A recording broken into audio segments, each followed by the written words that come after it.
आपके साथ नैना शांडिल्य। बहुत स्वागत है आपका हमारे खास कार्यक्रम देवभूमि में। बुलेटिन की शुरुआत इस वक्त की बड़ी खबर के साथ करेंगे। मंगलवार को पीएम मोदी का दौरा। देहरादून में पीएम मोदी के इस दौरे को लेकर पुलिस प्रशासन पूरी तरह से अलर्ट मोड पर है। देहरादून दिल्ली एक्सप्रेसवे का पीएम मोदी उद्घाटन करेंगे। पीएम मोदी ये देहरादून वासियों को, उत्तराखंड वासियों को बड़ी सौगात देने वाले हैं। तो प्रधानमंत्री नरेंद्र मोदी मंगलवार 14 अप्रैल को देहरादून पहुंच रहे हैं, जहां वो दिल्ली देहरादून एक्सप्रेसवे का उद्घाटन करेंगे। पीएम मोदी के दौरे को लेकर प्रशासन की तरफ से तैयारियां पूरी कर ली गई है। सुरक्षा के पूरे इंतजाम किए गए हैं। साथ ही तमाम व्यवस्थाओं का खुद मुख्यमंत्री पुष्कर सिंह धामी ने जायजा लिया।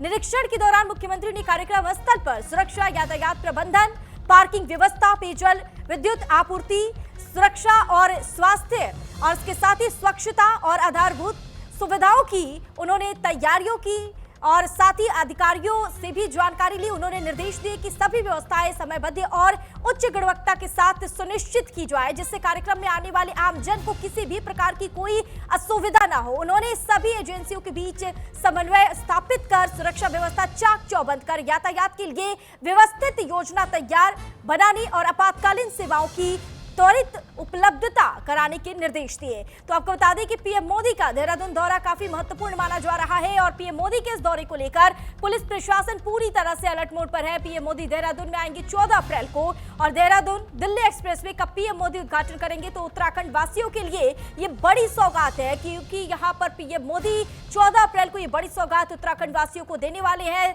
देहरादून दिल्ली एक्सप्रेसवे का पीएम मोदी उद्घाटन करेंगे और जनता को समर्पित करेंगे। और पीएम मोदी के इस दौरे को लेकर पुलिस प्रशासन पूरी तरह से अलर्ट मोड पर है।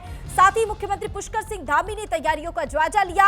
सुरक्षा, स्वच्छता और तमाम आधारित सुविधाओं को लेकर भी उन्होंने प्रशासनिक स्तर पर अधिकारियों से भी बातचीत की और तैयारियों को लेकर भी उन्होंने जानकारी ली। तो कुल मिलाकर पीएम मोदी के दौरे को लेकर मुख्यमंत्री पुष्कर सिंह धामी पूरी तरह से तैयारियों में है और साथ ही उन्होंने सुरक्षा व्यवस्था की को लेकर भी उन्होंने प्रशासन को पूरी तरह से अलर्ट कर दिया है। तो पीएम मोदी उद्घाटन करेंगे और पीएम मोदी का ये दौरा काफी महत्वपूर्ण माना जा रहा है। मंगलवार को पीएम मोदी का ये देहरादून दौरा है और पीएम मोदी इस दौरान दिल्ली और देहरादून एक्सप्रेसवे का उद्घाटन करेंगे। पीएम मोदी के इस दौरे को लेकर प्रशासन पूरी तरह से अलर्ट मोड पर है।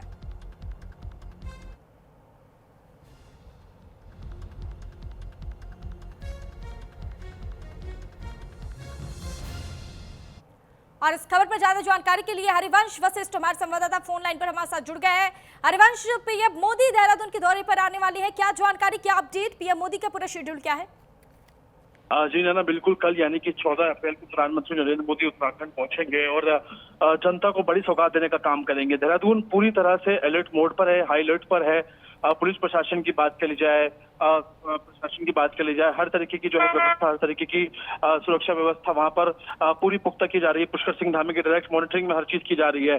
10 बजे एयरपोर्ट पहुंचेंगे प्रधानमंत्री नरेंद्र मोदी और उसके बाद 12 बजे डाकखाली पहुंचेंगे और गणेशपुर में देहरादून दिल्ली एक्सप्रेसवे का लोकार्पण करेंगे, उद्घाटन करेंगे। जो सफर पहले 5 से 6 घंटे में देखने को मिलता था, अब वो सफर मात्र 2.5 घंटे में देखने को मिलेगा। एशिया का सबसे बड़ा ग्रीन कॉरिडोर बताया जा रहा है। सुरक्षा की बात कर ली जाए, चाहे एलिफेंट अंडरपास की बात कर ली जाए, फिर हाईटेक कैमरास की बात कर ली जाए, पूरी सुविधा जो है यहाँ पर जनता को मिलने वाली है। और अब देखने वाली बात ये होती है कि प्रधानमंत्री नरेंद्र मोदी जब जब उत्तराखंड आते हैं तो उत्तराखंड की जनता के लिए बड़ी सौगात लेकर आते हैं। देखने वाली बात यह है कि कल वो आएंगे, विकास योजनाओं का लोकार्पण करेंगे और उसके बाद फिर वो महिंद्रा ग्राउंड में जनसभा देंगे, संबोधित करेंगे लोगों को और एक बड़ा रोड शो भी है। उत्तराखंड का पहला रोड शो होगा। प्रधानमंत्री नरेंद्र मोदी जनता के बीच उतरेंगे। अब देखने वाली बात ये होती है कि कितनी उत्साह देखने को मिलती है जनता के बीच में। जी हरिवंश, देखिए पीएम मोदी के आगमन को लेकर सभी तैयारियां किस स्तर पर की जा रही है और खासकर उनके आगमन को लेकर ये संख्या और भव्यता की दृष्टि से ये बेहद अभूतपूर्व और ऐतिहासिक होने जा रहा है? जी बिल्कुल, देखिए प्रधानमंत्री नरेंद्र मोदी के आने से प्रदेश की जनता में भी एक उत्सुकता देखने को मिल रही है और पुष्कर सिंह धामी का साफ तौर से कहना है कि नरेंद्र मोदी का शुरुआत से ही जब प्रधानमंत्री भी नहीं थे उस वक्त से ही उनका उत्तराखंड से खास तौर से लगाव शुरुआत से रहा है। उन्होंने कई सौगात पहले भी उत्तराखंड के प्रदेशवासियों के लिए जो है दी है और इस बार भी वो कई इस एक्सप्रेसवे के साथ साथ कई विकास कार्यों का जो है धरातल पर उतारने की बात यहाँ पर कहेंगे और साफ तौर से 2027 के विधानसभा चुनाव पे भी बड़ा असर देखने को मिलता है। देखने वाली बात ये होती है कि भारी तादाद में जनसभा में जनता वहां पर पहुंचती है प्रधानमंत्री नरेंद्र मोदी को सुनने। प्रधानमंत्री नरेंद्र मोदी आएंगे और जनता को बड़ी सौगात देंगे एक्सप्रेसवे की, और रोड शो के माध्यम से और जनसभा के माध्यम से लोगों के बीच में अपनी बात रखेंगे। जी देखिए, पीएम मोदी के इस दौरे को लेकर क्या कुछ प्रशासनिक स्तर पर तैयारियां की गई है, चूंकि सीएम धामी खुद तैयारियों का जायजा ले रहे हैं और अधिकारियों को भी निर्देश दे रहे हैं। जी बिल्कुल, देखिए प्रधानमंत्री नरेंद्र मोदी आ रहे हैं और इस बार पहला रोड शो होने वाला है। किसी तरीके की कोई चूक ना हो, पुष्कर सिंह धामी ने साफ तौर से सभी अधिकारियों को निर्देशित किया है। तमाम सारे बड़े आईएएस अधिकारी वहां पर जा रहे हैं, जायजा ले रहे हैं। आईजी गढ़वाल वहां पर जा रहे हैं। सुरक्षा व्यवस्था को पूरी तरह से ध्यान रखा गया है। मैं अगर आपको बताऊं कि थोड़ी सी समस्या जो है आम लोगों को देखने को मिल सकती है, लेकिन सरकार का साफ तौर से फोकस है कि वीवीआईपी मूवमेंट है, किसी भी तरीके की कोई समस्या देखने को ना मिले। लेकिन देहरादून थोड़ा सा क्राउडेड प्लेस है और ऐसे में रूट डाइवर्ट किए गए हैं तो थोड़ी सी समस्या देखने को मिल सकती है। लेकिन प्रधानमंत्री नरेंद्र मोदी अपने कार्यक्रम के बाद जब चले जाएंगे तो वापिस से सारी चीजें सुचारू रूप से चलने लगेगी, किसी भी तरीके की कोई समस्या नहीं होगी। लेकिन एक बड़ी सौगात यह है कि जो व्यक्ति जिसको इतना समय लगता था, 6 घंटे लगते थे जाने में, तो अब कल के बाद जब प्रधानमंत्री नरेंद्र मोदी आएंगे, एक्सप्रेसवे का लोकार्पण करेंगे, तो कल के बाद जो है कोई भी अब दिल्ली जाएगा, क्योंकि दिल्ली हब है। काफी लोग वहां पे अपने रोजगार के लिए भी जाते हैं। दिल्ली से देहरादून और देहरादून से दिल्ली जो है लोग 5-2.5 घंटे में आ जा पाएंगे, तो कहीं ना कहीं अपने आप में खुशी की बात है और बड़ी बात है। जी चलिए ठीक है हरिवंश, इस पर नजर बनाकर रखिएगा। आगे भी आपसे तमाम जानकारी साझा करेंगे, बने रहिए हमारे साथ। खबरों में आगे बढ़ेंगे। हरियाणवी गायक मासूम शर्मा पर एफआईआर दर्ज। तो ये बड़ी खबर सामने आ रही, देहरादून में कार्यक्रम में स्टेज से गालियां दी थी। पुलिस ने मासूम शर्मा को नोटिस भी जारी किया है और देहरादून में हरियाणवी गायक मासूम शर्मा की ओर से आपको बता दें कि उन पर गाली देने का आरोप है और डीएवी पीजी कॉलेज में आयोजित एक छात्र संघ कार्यक्रम में वो मौजूद हुए थे और अभद्र और आपत्तिजनक भाषा बोलना उन पर भारी पड़ गया। डालनवाला पुलिस ने गायक के खिलाफ इस पूरे मामले में मुकदमा दर्ज कर लिया है और आरोप है ये कि कार्यक्रम के दौरान मासूम शर्मा मंच से गालियां दी और जिसका वीडियो सोशल मीडिया पर वायरल हुआ था। आपको बता दें 11 अप्रैल को देहरादून के डीएवी कॉलेज में छात्र संघ का सांस्कृतिक कार्यक्रम आयोजित किया गया था, जिसमें हरियाणवी गायक मासूम शर्मा को बुलाया गया था और इस कार्यक्रम में अपनी प्रस्तुति देने के दौरान मासूम शर्मा ने मंच से अभद्र और अपमानजनक भाषा का इस्तेमाल किया। तो ये मासूम शर्मा की एक बार फिर से मुश्किलें बढ़ती हुई नजर आ रही है, क्योंकि आपको बता दें कि गायक मासूम शर्मा के लिए एक मुश्किल खड़ी हो गई है। उन पर आरोप है कि उन्होंने कार्यक्रम में आपत्तिजनक भाषा का इस्तेमाल किया और उनके खिलाफ केस दर्ज किया गया। इसको लेकर पुलिस ने एक नोटिस भी जारी किया है। तो लोकप्रिय हरियाणवी लोक गायक मासूम शर्मा के खिलाफ पुलिस स्टेशन में एक मामला दर्ज किया गया है और उन पर आरोप है कि उन्होंने एक सार्वजनिक सांस्कृतिक कार्यक्रम के दौरान आपत्तिजनक भाषा का इस्तेमाल किया। यह कार्यक्रम आपको बता दें देहरादून की डीएवी पीजी कॉलेज में आयोजित हुआ था और इस दौरान उन पर गालियां देने की ये आरोप लगी है और इस पर हरिवंश हमारे संवाददाता जुड़े हुए फोन लाइन पर। हरिवंश, देखिए हरियाणवी गायक मासूम शर्मा के लिए ये मुश्किल खड़ी हो गई है, क्या जानकारी?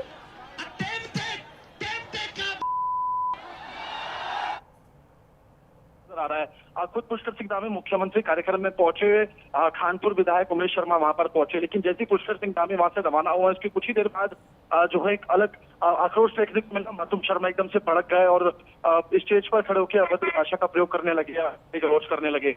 बाद में जब हमने उनसे बातचीत करी और सूत्रों के मुताबिक भी जो खबर आ रही है वो ये आ रही है कि वो तनाव में थे। पिछले कुछ दिनों से उनके जो है बदमाश उनको फॉलो कर रहे थे और जिस तरह से उन्होंने अपनी सफाई पेश करी, हालांकि अभी उन्होंने बोला भी है कि वो जो बदमाश थे वो सीसीटीवी प्रोवाइड कराएंगे पुलिस प्रशासन को, और उन्होंने अपने सोशल मीडिया पे सार्वजनिक तौर से माफी भी मांगी है प्रदेश की जनता से, क्योंकि उत्तराखंड प्रदेश बड़ा शांत माना जाता है और यहाँ पर आके इस तरह की गाली गलौज करना, अभद्र भाषा का प्रयोग करना, तो कहीं ना कहीं उत्तराखंड की जनता की जो मान्यता है वो कहीं ना कहीं उनको ठेस पहुंची है। उत्तराखंड की जनता में भी आक्रोश देखने को मिल रहा है और इसी को देखते हुए पुलिस ने भी मुकदमा भी दर्ज किया है। तमाम जितने भी छात्र संगठन है वो भी अभी एक्टिव मोड पर नजर आ रहे हैं। लेकिन अब देखने वाली बात ये होती है, 15 दिन का समय दिया था मासूम शर्मा को कि क्या मासूम शर्मा अपनी सफाई पेश करते हैं, लेकिन उन्होंने साफ तौर से जब उनसे बातचीत की गई तो उन्होंने बताया कि होटल के बाहर कुछ लोग कुछ पिछले कुछ दिनों से उनका फॉलो उनको कर रहे थे। लोग उनको कोई बैठे हुए थे, उनको कोई नजर रख रहा था।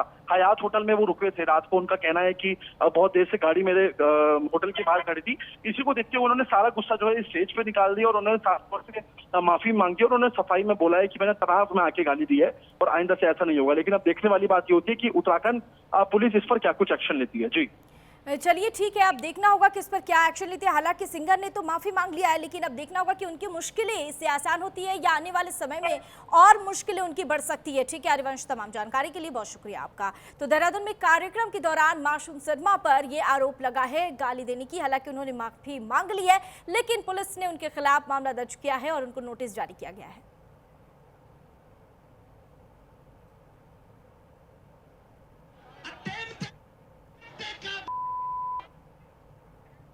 खबरों में आगे बढ़ेंगे। हरिद्वार के हर की पौड़ी पर एक्स मुस्लिम यात्रा के पहुंचने को लेकर विवाद खड़ा हो गया। गंगा सभा ने आरोप लगाया है कि मुस्लिम नाम और टोपी पहनकर कुछ लोग ब्रह्मकुंड तक पहुंचे, जिस पर संस्था ने कड़ी आपत्ति जताई है। गंगा सभा के पदाधिकारियों का यह कहना है कि इस तरह की गतिविधियां धार्मिक स्थल की मर्यादा को प्रभावित करती है और इसके पीछे सनातन छवि को नुकसान पहुंचाने की मंशा हो सकती है। संस्था ने संबंधित लोगों के खिलाफ कानूनी कार्रवाई की चेतावनी। वो मीडिया के बंधु भी इस सब चीज को स्वीकार। तो गंगा सभा ने इस बात को कहा कि ये अच्छी बात है, कोई आता है हमारे घर वापसी करता है तो निश्चित रूप से स्वागत करेंगे हम, और वो आए गंगा पूजन करें, हमें कोई आपत्ति नहीं है। लेकिन एक वीडियो के माध्यम से जब हमने गंगा सभा के पदाधिकारियों ने देखा कि वो लोग हर की पौड़ी ब्रह्मकुंड क्षेत्र में आए और उन्होंने मुस्लिमों के प्रतीक चिन्ह टोपी वगैरह सब लगा रखी थी, जिससे कि स्पष्ट हो रहा था कि वह निश्चित रूप से हमें अपमानित करने के लिए वहां पर आए हैं। जिस क्षेत्र के अंदर लिखा है कि अहिंदू प्रवेश निषेध, वह उस क्षेत्र के अंदर टोपी लगा करके आ रहे हैं, तो निश्चित रूप से उनका ध्येय हमें अपमानित करने का था, हमारी मान मर्यादा को, हमारे तीर्थ की मर्यादा को भंग करने का था। देखिए, एक भगवा वेश में वो काल नेमी जो लगातार विभिन्न प्रकार के गलत कृत्यों में शामिल है, उसने एक प्रोपेगेंडा रचा, प्रशासन को भ्रमित करा, गंगा सभा को भ्रमित करा, तमाम हिंदू धर्मावलंबियों को भ्रमित करते हुए ये कहा कि गैर हिंदू व्यक्तियों ने हिंदू धर्म कबूल कर लिया है और हिंदू धर्म स्वीकार करने के बाद वो गंगा पर आचमन करने आ रहे हैं। लेकिन वहां पहुंचकर उन्होंने टोपी लगा रखी थी और जब पत्रकारों ने उनसे पूछा तो तब भी उन्होंने अपना नाम, वही मुस्लिम जो नाम उनका था वही था। यह एक बहुत बड़ा प्रोपेगेंडा रचा गया। ऐसे कालनेमियों के खिलाफ संत समाज को बहिष्कार करना चाहिए, कार्रवाई करनी चाहिए और उस प्रशासन को भी संज्ञान लेकर, हम तो उस पर मुकदमा दर्ज कराएंगे ही, लेकिन प्रशासन को भी ऐसे लोगों पर कार्रवाई करनी चाहिए जिसने गुमराह करके ये भड़काने का काम, हिंदू आस्थावानों के को भ्रमित करने का काम किया। ऐसे लोगों को बख्शा नहीं जाएगा। खबरों में आगे बढ़ेंगे। देहरादून में ऑपरेशन नाइट स्ट्राइक के तहत दून पुलिस ने सख्त कार्रवाई करते हुए हुड़दंगियों और ट्रैफिक नियम तोड़ने वालों पर शिकंजा कसा है। पूरे जनपद में चले अभियान में 24 लोगों को ड्रंक एंड ड्राइव में गिरफ्तार किया गया है, जबकि 68 वाहनों को सीज किया गया है। 115 चालकों के चालान कर 63,500 रुपए जुर्माना वसूला गया है। आपको बता दें कि 1252 लोगों की चेकिंग की गई और 109 संदिग्धों पर कार्रवाई हुई। वहीं बिना लाइसेंस शराब परोसने वाले एक रेस्टोरेंट संचालक को भी पुलिस ने गिरफ्तार किया है।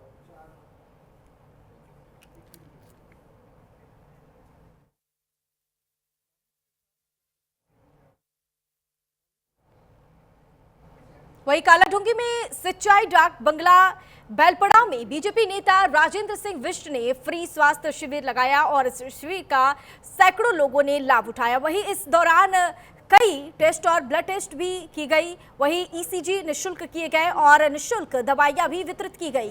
इस दौरान बीजेपी नेता राजेंद्र सिंह बिष्ट ने कहा कि क्षेत्रवासियों की मांग पर निःशुल्क स्वास्थ्य शिविर का आयोजन किया गया है, जिसका सैकड़ों लोगों ने लाभ उठाया। वहीं उन्होंने ये भी कहा कि इस तरह के शिविर आगे भी लगाए जाएंगे। इस शिविर में साई हॉस्पिटल, हल्द्वानी के डॉक्टर, समस्त स्टाफ भी मौजूद रहेंगे।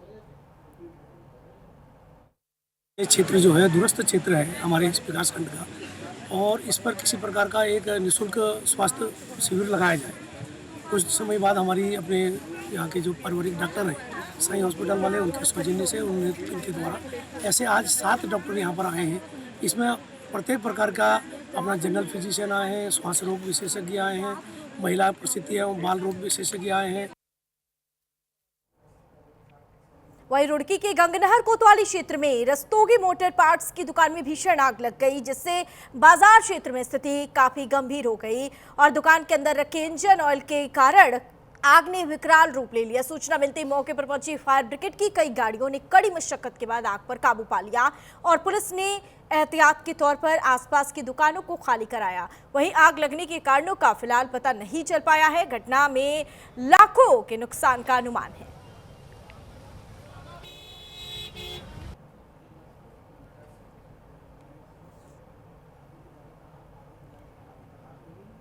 मोटर पार्ट्स की दुकान में आग लग गई और आग लगने से इलाके में हड़कंप मच गया। तो आपको ये तस्वीर दिखा रहे हैं जहां भीषण आग लग गई और फायर ब्रिगेड ने कड़ी मशक्कत के बाद आग पर काबू पाया, लेकिन आग की चपेट में आने से दुकान में रखा सारा सामान जलकर राख हो गया और मोटर पार्ट्स की दुकान में ये भीषण आग लगी थी। लाखों रुपए के नुकसान की आशंका इसमें जताई जा रही है। तो ये बड़ी खबर सामने आ रही है। ये फायर ब्रिगेड ने कड़ी मशक्कत के बाद आग पर काबू पाया। रुड़की से ये खबर है और ये तस्वीर भी हम आपको दिखा रहे हैं जहां किस तरह से आग लगने के बाद यहाँ धू धू कर दुकान के अंदर रखा सारा सामान जलकर राख हो गया और आग लगने से इलाके में हड़कंप मच गया था। ऋषिकेश में नगर पालिका पर उठ रहे सवालों के जवाब देने पर मजबूर करने वाला वीडियो सोशल मीडिया पर बड़ी तेजी से वायरल हो रहा है। वायरल वीडियो में एक अधजला शव गंगा में तैरता साफ देखने को मिल रहा है। आपको बता दें कि पूर्णानंद मुक्ति धाम में टीन शेड निर्माण नहीं होने से बारिश के मौसम में अंतिम संस्कार करना अब मुश्किल हो जाता है और अधूरी व्यवस्थाओं के कारण कई बार शव पूरी तरह से नहीं जल पाते हैं और लोग उन्हें गंगा में प्रभावित करके चले जाते हैं। मनुष्य की हड्डियां हैं और इस तरीके से आप देख रहे होंगे कि पूरी तरीके से यह जलाई नहीं गई है अच्छे से।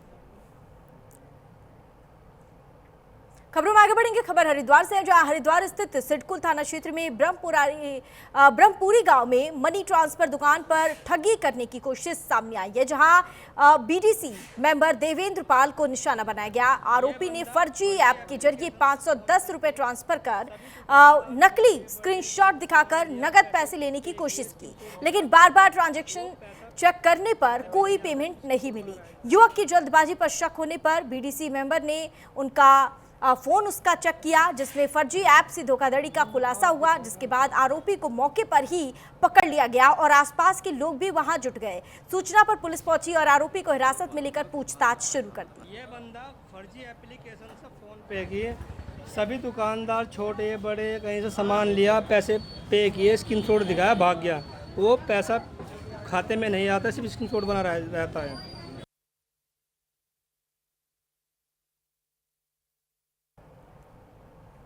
वहीं हरिद्वार में ऑपरेशन कालनेमी तेज ढोंगी बाबाओं पर पुलिस ने कार्रवाई की है, जहां पुलिस ने अलग अलग क्षेत्रों में छापेमारी कर 22 संदिग्ध बाबाओं को हिरासत में लिया है। पकड़े गए 22 ढोंगियों में 7 मुस्लिम निकले और धर्म बदलकर हिंदुओं की आस्था को ठेस पहुंचा रहे थे। पुलिस ने सभी आरोपियों के खिलाफ कानूनी कार्रवाई और आपराधिक इतिहास खंगालना शुरू कर दिया है।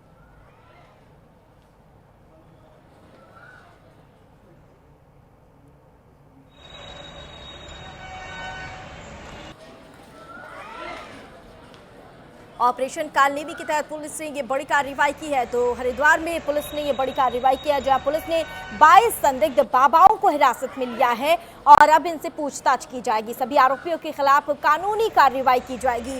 तो आपको बता दें, ये वेश बदल के ये ढोंगी बाबा बनकर लोगों को जानबूझकर बहला फुसलाकर लोगों के साथ धोखाधड़ी करते थे। तो पुलिस ने इस ऑपरेशन के दौरान बड़ी कार्रवाई की है और पुलिस के हाथ ये बड़ी सफलता लगी है, जहां सभी आरोपियों के खिलाफ कानूनी कार्रवाई की जाएगी और ये ऑपरेशन कालनेमी के तहत पुलिस की बड़ी कार्रवाई।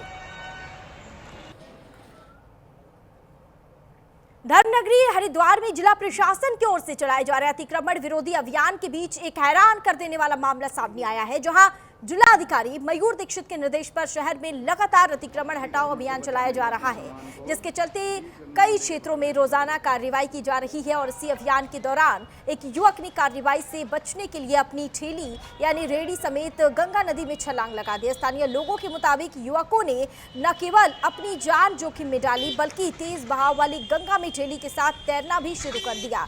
यह नजारा वहां मौजूद लोगों के लिए बेहद चौंका देने वाला था, लेकिन इस बीच गनीमत इस बात की रही कि युवक सुरक्षित दूसरी ओर पहुंच गया, वरना यह घटना किसी बड़े हादसे में भी बदल सकती थी। बीच गंगा में लेके भाग रहे हैं बेचारे।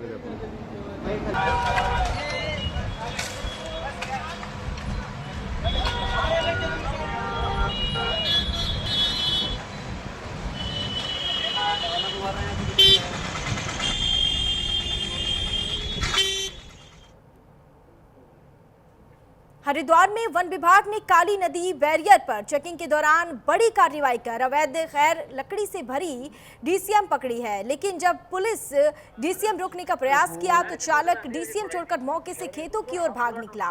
वहीं पुलिस चालक की तलाश में जुटी हुई है। वन विभाग ने अवैध खैर लकड़ी से भरे वाहन को कब्जे में लेकर रुड़की रेंज परिसर में खड़ा कराया। मामले में वन विभाग की ओर से कार्रवाई की जा रही है।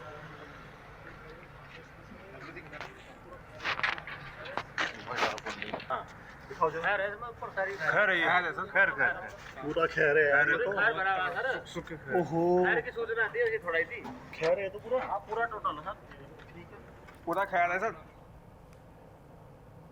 वहीं हरिद्वार में युवक को चलती कार में सनरूफ से बाहर निकलकर स्टंट करना महंगा पड़ गया, क्योंकि जहां रुड़की ट्रैफिक पुलिस ने अगले चौक पर वाहन रुकवाकर तुरंत युवक का चालान काटा, जिसके बाद चालक और यात्री को भविष्य में ऐसी लापरवाही न करने की हिदायत दी। साथ ही पुलिस ने अपील जारी की और चलती गाड़ी में सनरूफ से बाहर निकलना जानलेवा हो सकता है।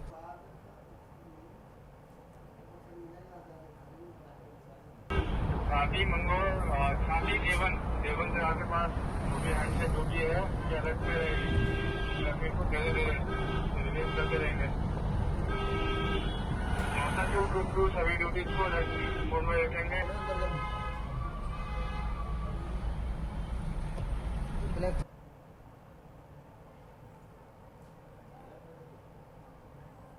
हरिद्वार के भगत सिंह चौक पर डस्टर कार में भीषण आग लग गई, जिससे आसपास के दुकानदारों में अफरा तफरी मच गई। आपको बता दें कि कार सर्विस दुकान पर डेटिंग पेंटिंग के लिए खड़ी थी, लेकिन मौके पर मौजूद लोगों ने आग बुझाने की पूरी कोशिश की, लेकिन तब तक आग काबू से बाहर हो चुकी थी। सूचना मिलते ही फायर ब्रिगेड मौके पर पहुंची और कड़ी मशक्कत के बाद आग पर काबू पाया गया। और कार में भीषण आग लग गई। आपको बता दें यह खबर हरिद्वार से है, जहां कार में आग लगने के बाद इलाके में अफरा तफरी का माहौल हो गया। वहीं घटना की सूचना पर फायर ब्रिगेड मौके पर पहुंची और आग पर काबू पाया गया, लेकिन तब तक कार पूरी तरह से जलकर राख हो गई थी। तो ये हरिद्वार से ये खबर है, जहां कार दुकानदारों में अफरा तफरी मच गई, क्योंकि यहाँ अचानक से इस कार में आग लग गई और वहाँ मौके पर मौजूद लोगों ने पूरी कोशिश की आग पर काबू पाने की, लेकिन आग इतनी भयंकर थी कि आग पर काबू नहीं पाया जा सका। और वहीं मौके पर मौजूद दुकानदारों में अफरा तफरी का माहौल हो गया और घटना की सूचना पर फायर ब्रिगेड की टीम मौके पर पहुंची और आग पर काबू पाया गया। और देवभूमि के इस खास बुलेटिन फिलहाल के लिए बस इतना ही। यहाँ पर एक छोटे से ब्रेक के लिए, ब्रेक के बाद फौरन हाजिर होंगे।